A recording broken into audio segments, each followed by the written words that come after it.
Hi and welcome to video number 9. In this video you're going to learn how to delete, how to copy, how to move files around, how to create a folder, and much more. Now obviously in the previous video we uploaded these files, these images, and this index.html file. Let me show you how to delete files. If I delete, let's say, this file right here,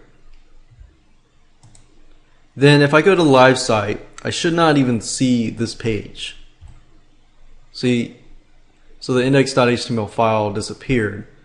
But if I go into the images folder, then I can actually view the images. So you can use FTP for just uploading images and uploading files if you want to. In fact, I upload a lot of video files, zip files, and so forth. And if you are wondering how to unzip and zip files, I will show you that in video number 11. But as you can see, you can upload files. Let's say you have a domain, you just want it to store files, you can do that just by doing this. But if I want to fix the problem, I could always drag and drop it over again.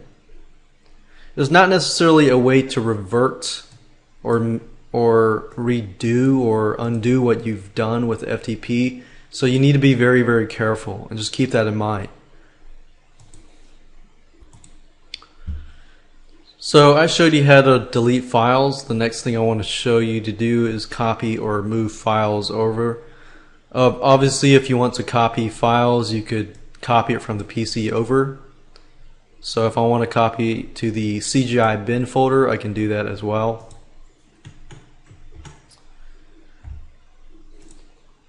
And in terms of moving files, if I want to move the index.html to another folder, let's say for example that I want to create a folder.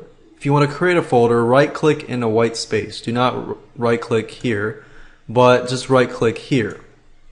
Click on create directory and then name the folder. So let's say for example that I am going to have many different products, and then I call it FTP warmup.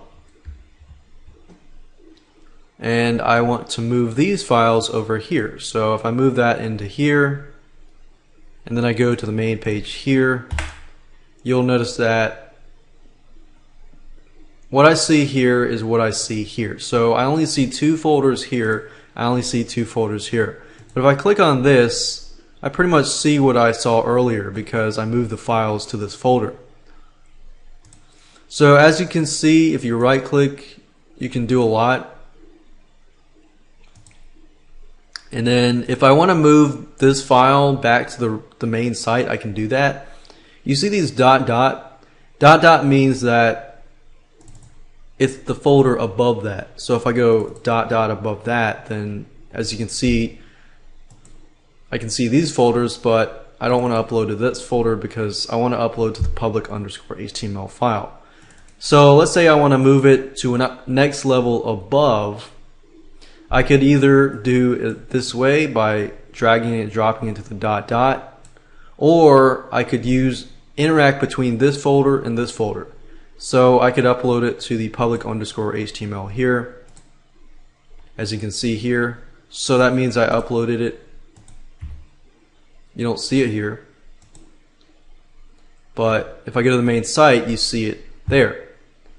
So as you can see, those are just a few tricks that you can use to delete, copy, move files, create a folder, and interact between these 2 folders or 2 boxes, and so forth. Now, like I said earlier, just be careful with what you do because you cannot undo what you do unless you have a backup of what you do. So let's move on to video number 2. I just want to say at this point you are done with working with FileZilla and uploading files to FileZilla. Video number 10, we're going to talk about website rules 101, and of course video number 11, and we're going to talk about cPanel and how to transfer files without having to use FileZilla if you don't have the software on your computer.